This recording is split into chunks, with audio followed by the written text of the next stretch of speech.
اعوذ باللہ من الشیطان الرجیم بسم اللہ الرحمن الرحیم.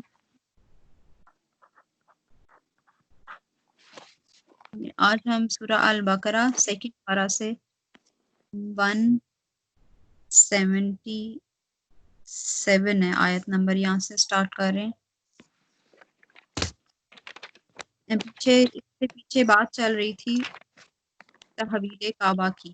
ٹھیک ہے، تحویل کعبہ ہوا تھا تو اس ٹائم منافقین نے، یہود و نصارہ مشرکین سب نے بہت شور مچایا تھا کہ یہ پہلے کبھی ایک قبلہ کبھی دوسرا قبلہ. یہود نے کچھ کہا، منافقین نے یہ کہا، مشرکین نے کہا کہ شاید آقا کریم صلی اللہ علیہ وسلم ہمارے قبلہ کو پسند فرمایا تو ہمارے ہی دین پر پلٹ آئیں گے. تو کافی بحث ہو رہی تھی.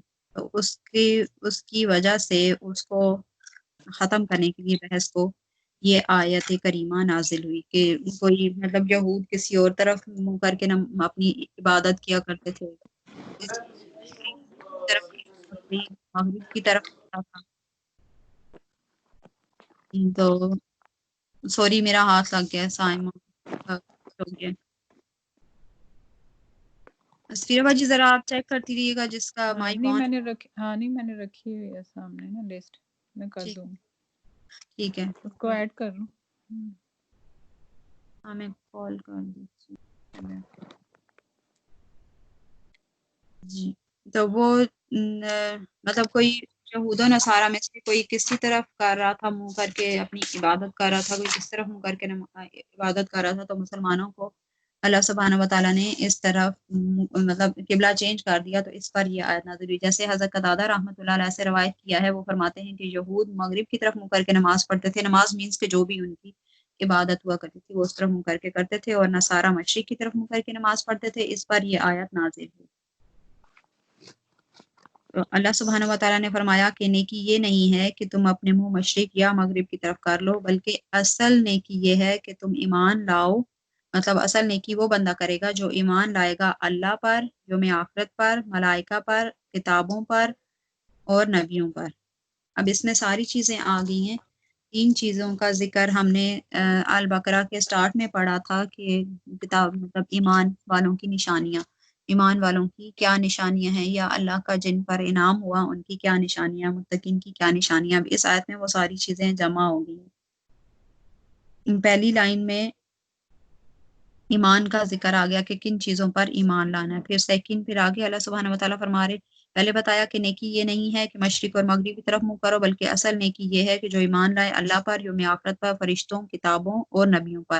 اور نیکی کیا ہے؟ اور کہ اللہ سبحانہ وتعالیٰ کی محبت میں رشتہ داروں، یتیموں، مساکین، مسافروں، سوال کرنے والوں اور پر مال خرچ کیا جائے، اور گردنیں آزاد کرانے پر مال خرچ کیا جائے.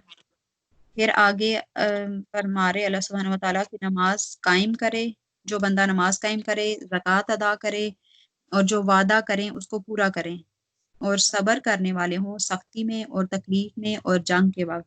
تو یہی لوگ سچے ہیں اور یہی لوگ پرہیزگار ہیں. اصل نیکیاں یہ سارے کام ہیں.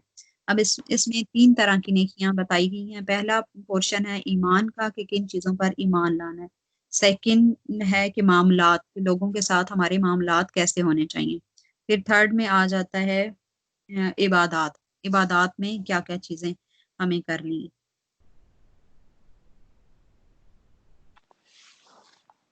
اللہ یہ اس کے بارے میں تو اللہ سبحانہ وتعالیٰ نے فرسٹ پارہ میں بھی جیسے بتایا کہ مسلمانوں کا ایمان تمام کتابوں پر، تمام رسولوں پر، تمام ملائکہ پر، یوم آخرت پر، ہر چیز پر ہم ایمان لاتے ہیں. اسی طرح یہود و نصارہ کو بتایا گیا کہ اگر تم بھی اسی طرح کا ایمان لاؤ گے تو تم کامیاب ہو جاؤ گے. تو یہ دوبارہ وہی بات ہو رہی کہ اس جھگڑے کو چھوڑ دو کہ مشرق کی طرف منہ ہو گیا تو مغرب کی طرف منہ ہو گیا. اصل نیکیاں یہ سارے کام ہیں. پھر آگے رشتہ داروں پر مال خرچ کرنا، اس ٹاپک کو یتیموں پر مال خرچ کرنا، صدقہ، وہ ظاہرہ صدقہ ہے. اچھا اسی کے بارے میں یہ جو پوری آیت ہے اسی کے بارے میں ایک حدیث ہے اسی کی تفسیر میں جو بہت ساری بکس میں آئی ہے. امام احمد نے بھی لکھی ہے، مسلم میں، ابو داؤد میں، ترمذی میں، نسائی میں، ابن ماجہ میں، ابن ابی حاتم میں، بہت ساری بکس میں آئی ہے کہ حضرت عمر بن خطاب رضی اللہ تعالیٰ عنہ سے روایت کیا ہے کہ وہ نبی کریم صلی اللہ علیہ وآلہ وسلم کی مجلس میں تشریف فرما تھے کہ ایک شخص پیدل چلتے ہوا آیا جس کے بال بڑے حسین تھے، سفید لباس تن تھا، اور لوگوں نے ایک دوسرے کی طرف دیکھا کہ ہم اسے نہیں جانتے تھے اور نہ وہ مسافر محسوس ہوتا تھا۔ پھر اس شخص نے کہا کہ یا رسول اللہ، میں آپ کی بارگاہ میں حاضر ہو سکتا ہوں؟ تو آپ صلی اللہ علیہ وآلہ وسلم نے فرمایا کہ ہاں۔ وہ آیا، اس نے اپنے گھٹنے نبی کریم صلی اللہ علیہ وآلہ وسلم کے گھٹنوں کے پاس رکھ دیے اور اپنے ہاتھ اپنی رانوں پر رکھ دیے۔ پھر اس نے پوچھا کہ اسلام کیا ہے؟ تو فرمایا لا الہ الا اللہ محمد رسول اللہ کی گواہی دینا، نماز قائم کرنا، زکوٰۃ ادا کرنا، رمضان کے روزے رکھنا، بیت اللہ کا حج کرنا۔ پھر اس شخص نے پوچھا کہ ایمان کیا ہے؟ تو آقا کریم صلی اللہ علیہ وآلہ وسلم نے فرمایا کہ اللہ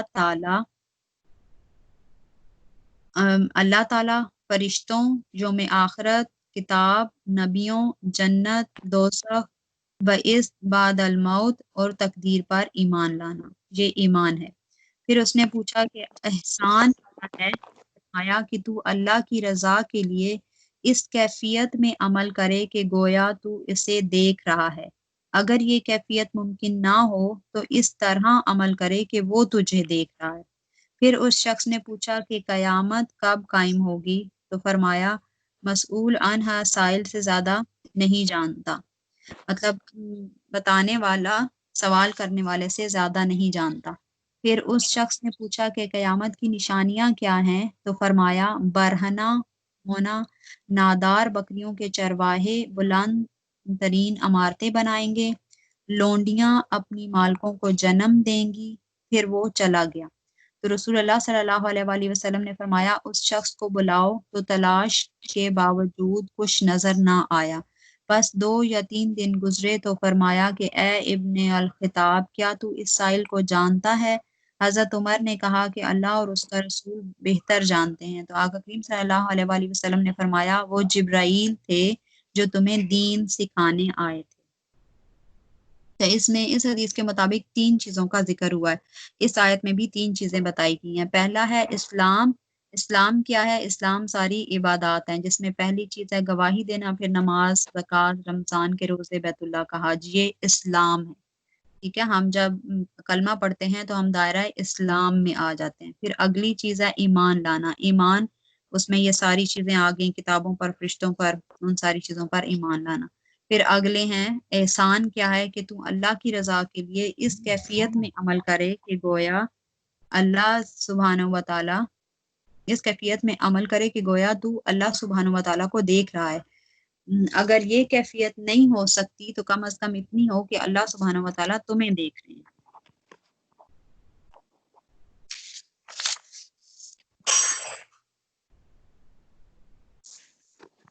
اچھا، اس میں صدقہ دینے کا یہ جو بھی آپ ہم مال اللہ سبحانہ و تعالیٰ کی محبت میں خرچ کرتے ہیں، پہلے تو یہ سمجھا جائے کہ اللہ کی محبت میں مال کس ٹائم پہ خرچ ہوتا ہے، اللہ کی محبت سے کیا مراد ہے۔ یہ جو جہاں پہ علی حبہ کا لفظ آیا ہے، اس سے مراد کیا ہے؟ علی حبہ سے مراد یہ ہے، جو مفسرین لکھتے ہیں، جو صحابہ کرام سے مروی ہے، وہ یہ ہے کہ علی حبہ یعنی وآت المال علی حبہ، اس کے بارے میں آقا کریم صلی اللہ علیہ وآلہ وسلم سے پوچھا گیا کہ اس کا کیا مطلب ہے۔ تو آقا کریم صلی اللہ علیہ وآلہ وسلم نے فرمایا کہ تم اپنے مال کو اس وقت خرچ کرو یا اس وقت دو جب کہ تیرا نفس تجھے عمر کا لمبا ہونا اور فقر کا خوف یاد دلا رہا ہو۔ یعنی مال کی محبت جب ہم صحت مند ہوتے ہیں، ہمیں لمبی زندگی کی امید ہوتی ہے اور ہمیں رزق کی تنگی کا ڈر ہوتا ہے، اس ٹائم پہ جو صدقہ کیا جائے وہ علی حبہ میں آئے گا، اللہ تعالیٰ کی محبت میں۔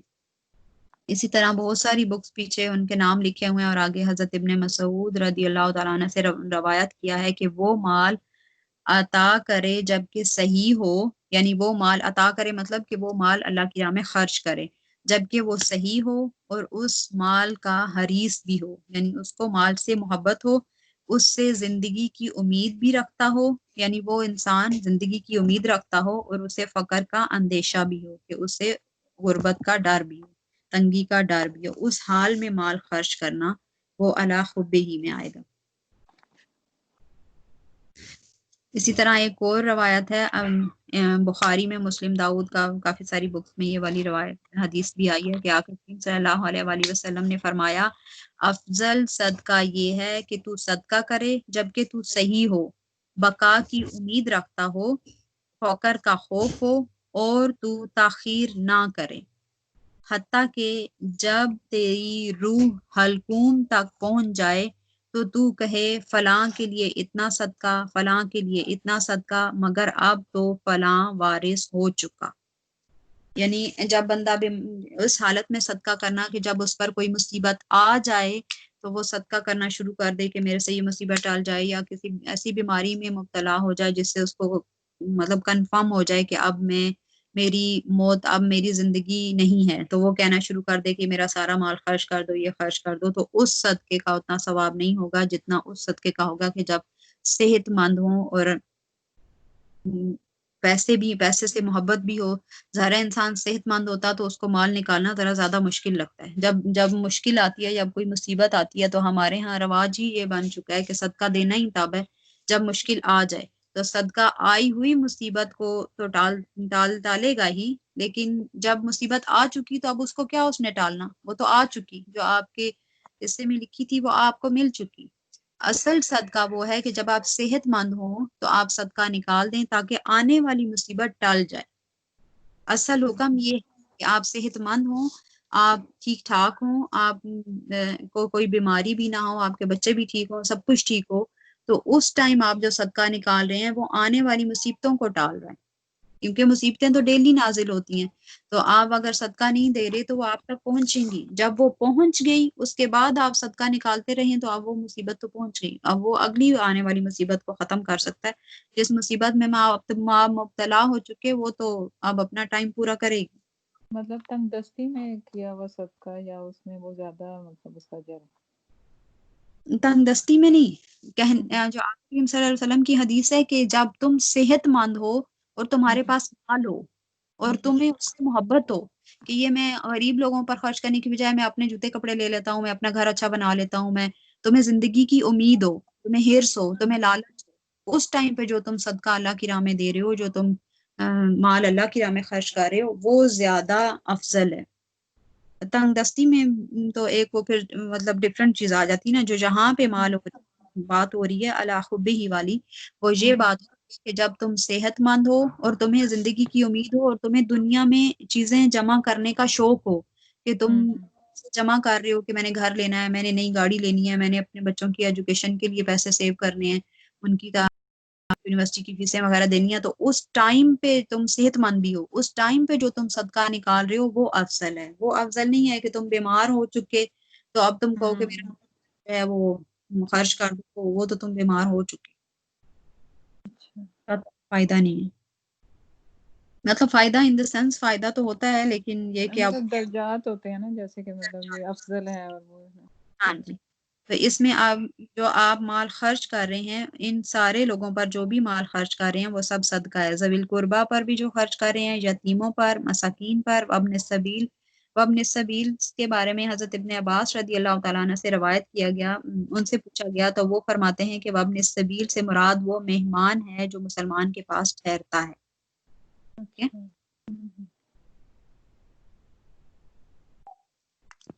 جی میرا ایک کوشچن ہے کہ صدقہ جو ہوتا ہے وہ آپ مطلب لائک اگر میں نے 100 روپیہ نکال دیا، میں کہتی ہوں میرے اگلے کچھ دنوں کے لیے صدقہ ہے، 10 ڈیلی کا یا 20 بھی، کتنا بھی، تو اس طرح آپ صدقہ نکال سکتے ہو؟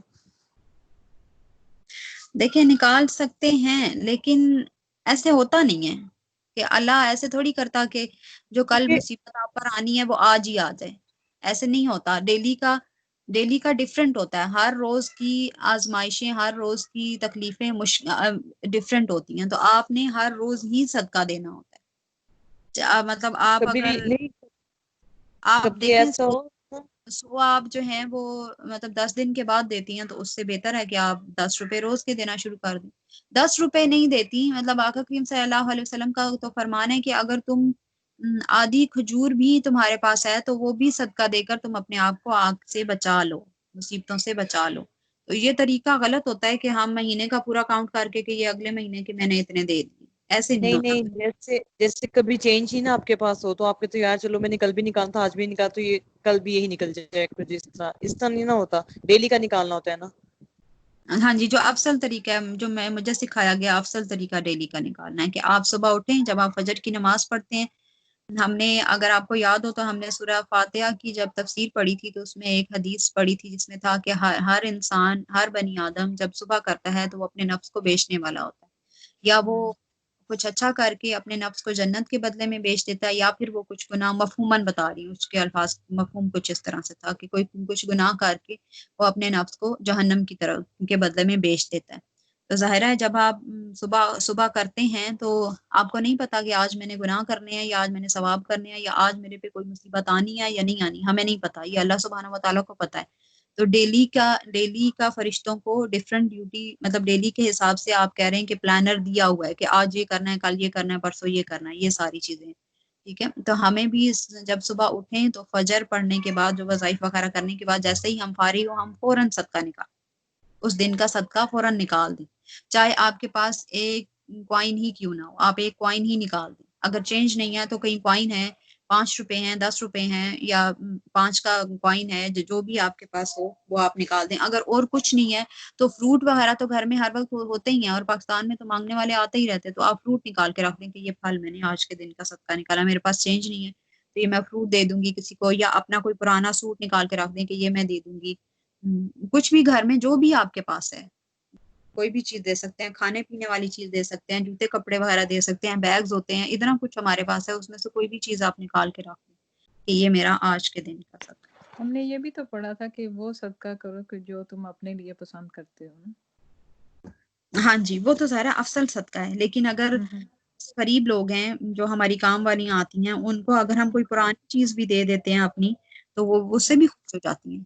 تو اگر ہمارے پاس مچھلیاں خرید کر دینے کو نہیں ہے تو ہم اپنی پرانی تو نکال سکتے ہیں نا، وہ تو ہمارے پاس ہر وقت ہوتی ہے، وہ تو ہم مطلب دے سکتے ایسی حالت میں ہو کہ جو مطلب آپ پہن ہیں، اگلا سکتے یوز ہو کر والی سکیں. چیز. ہاں، اگلا یوز کر سکیں، ایسی حالت میں ہو، ایسی پھٹی ہوئی.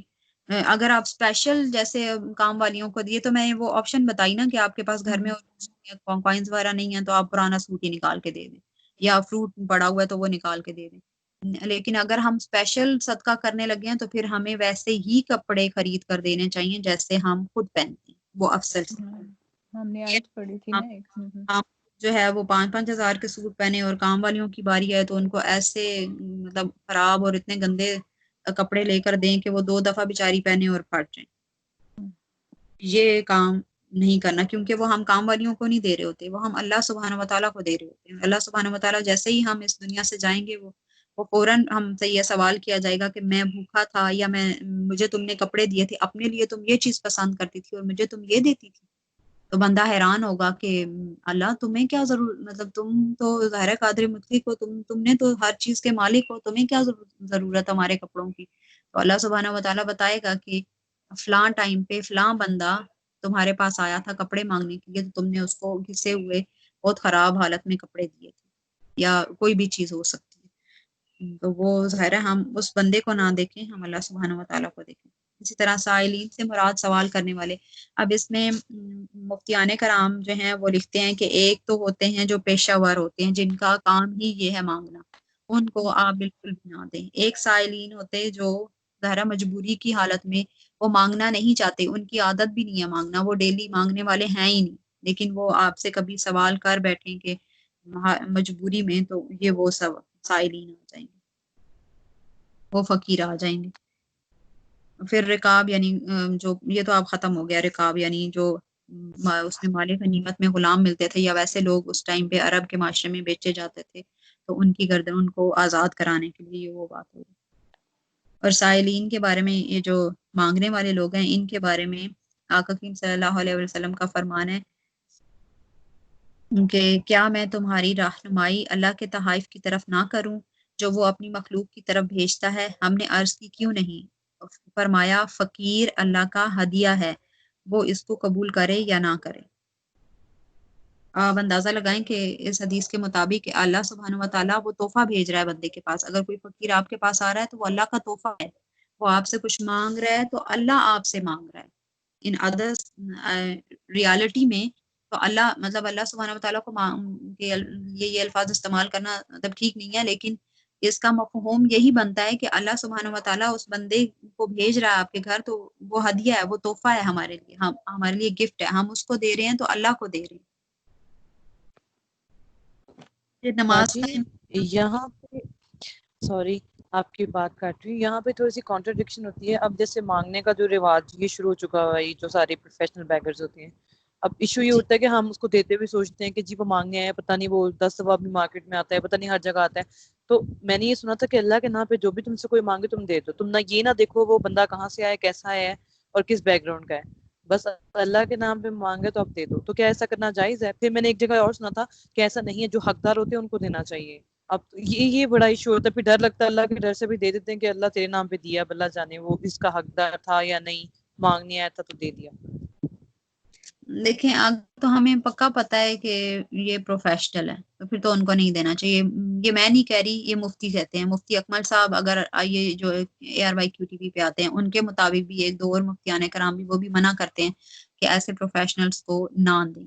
لیکن جو بچے آج کل، خیر انہوں نے بچوں کو بھی آگے لگایا ہوا ہے کہ تم لوگ مانگ کر آؤ تو ہم گزارا کرتے ہیں. بہت مشکل ہے آج کل تو اصل جو حقدار ہیں ان کو ڈھونڈنا. لیکن بہتر ہوتا ہے کہ آپ ان کی بجائے جو صحیح حقدار لوگ ہیں ان کو ڈھونڈیں اور ان کو دیں. لیکن کبھی آپ کے دل میں اگر خیال آ جائے کہ نہیں میں اللہ کے نام پہ دے رہی ہوں تو پھر بس دے دیں، کیونکہ اگر آپ کا دل مطمئن ہے تو بس پھر مطمئن ہے سب. اس میں سب سے افسر وہ پہلے بتایا تھا نا کہ مطلب رشتہ داروں سے سٹارٹ کریں، اس میں ہاں اگر جی، کوئی ایسے سفید پوش ہیں تو اس کے بعد پھر آپ آپ جیسے آپ ڈیلی ہمسائے ہیں ان چیزوں سے. ہاں جی، آپ ڈیلی پیسے جو آپ ڈیلی کا رکھتے رہیں مہینے کے بعد اگر آپ کی اپنی ہی فیملی میں کوئی ایسا غریب انسان ہے، یا جیسے بیوہ ہوتی ہیں کچھ عورتیں، یا بچے یتیم ہیں، یا ویسے وہ فائنینشلی اتنے اسٹرانگ نہیں ہیں آپ کی برادری میں، آپ کے ملنے جلنے والوں میں، آپ کے نیبرز میں، تو پہلا حق ان کا ہے، اس کے بعد پھر باقی سارے لوگ آتے ہیں. جیسے ہمسائے محلے میں کوئی ایسے ہیں. جی ہاں یہ آج زیادہ بہترین ہے، کیونکہ باہر تو ہمیں پتہ ہے کچھ لوگ اچھے ہیں کچھ نہیں، مطلب یہ بھی تو نہیں نا پتہ چلتا، تو وہ تو کبھی کبھار والا کام ہے نا. ہاں جی، ان کو تو بہتر سارا آپ اپنے رشتہ داروں کو پہلا حق ہے، اس کے بعد برادری میں دیکھیں ارد گرد، اس کے بعد مطلب ہمسائے وغیرہ ان کا زیادہ حق ہے، فرینڈز وغیرہ جو آپ کے ملنے جلنے والے ہیں ان میں. پھر آگے ہے نماز قائم کرنا. نماز قائم کرنے کا کیا مطلب ہے؟ کوئی بتائے گا؟ یہ ہم پڑھ چکے ہیں. میں بتاؤں؟ نماز پڑھنے اور نماز قائم کرنے میں میں کیا بتا فرق؟ جی بتا دیں. میں کون؟ بتاتی ہوں. جی نماز ماہم. قائم کرنے کا نماز مطلب یہ ہے کہ ایک ماہم. میرے خیال ماہم بتا رہی ہیں ہاں تمینہ جی، جی. جی میں ٹھیک بتا ہے ٹھیک ہے. تہمینہ نماز باجی پڑھنا کو پتا ہے نا، اس لیے پھر اور لوگوں سے پوچھتی ہوں تاکہ انہیں بھی پتا چلے. جی ماہم، ٹھیک. نماز قائم کرنا. نماز پڑھنا یہ ہوتا ہے کہ جیسے آپ نے مطلب فرض ادا کیا اور نماز آپ نے مصلی لپیٹا اور چھوڑ دیا. نماز قائم ہوتا ہے ایک نماز سے دوسری نماز کے درمیان کا جو وقفہ ہوتا ہے اس میں اپنی نماز کی حفاظت کرنا، اور اگلی نماز آنے تک اس جو پچھلی نماز آپ نے پڑھی اس کو بچا کے رکھنا ہے. نماز کا جو سارا مفہوم ہے نا اس کو اس دورانیہ میں آپ نے اپلائی کرتے رہنا ہے، اور یہ نماز کی حفاظت کرنی ہے آپ نے. اور جب آپ کا دل اگلی نماز کے لیے کرتا ہے تو یہ اللہ کا بلاوا ہوتا ہے نماز کا. ٹھیک ہے، ابھی آپ بتائیں تہمینہ باجی، جو ہم نے کیا پڑھا. اچھا فاتحہ والا شروع کا تو میں نے نہیں پڑھا ہوا، لیکن مجھے جتنی نالج ہے نماز قائم کرنے کے بارے میں، اس کے بارے میں یہ ہے کہ آپ کو ہر بری چیز مطلب کچھ بھی غلط کرنے لگو تو آپ کو دل میں اندر سے ایک آواز ہے کہ یار ابھی میں نے اگلی نماز پڑھنی، میں اپنے اللہ کو کیا منہ دکھاؤں گا. مطلب اندر سے چینج ہونا چاہیے انسان کو. نماز قائم کرنے کا بیسک مطلب یہ کہ کوئی بھی مطلب کچھ بھی غلط کام کر رہے ہیں، مثال اگر ہم ڈرامے یا موویز اس طرح ہی کوئی دیکھ لیں تو مطلب تھوڑا آپ کو اصل میں نماز جو آپ کو اندر سے چینج کرے وہ ہوتا ہے نماز قائم کرنا، جتنا مجھے پتا ہے. ٹھیک ہے، اور کوئی بتائے گا؟ اسرا، میں ہاجرہ بتاؤں؟ باجی. جی ہاجرہ بتائیں.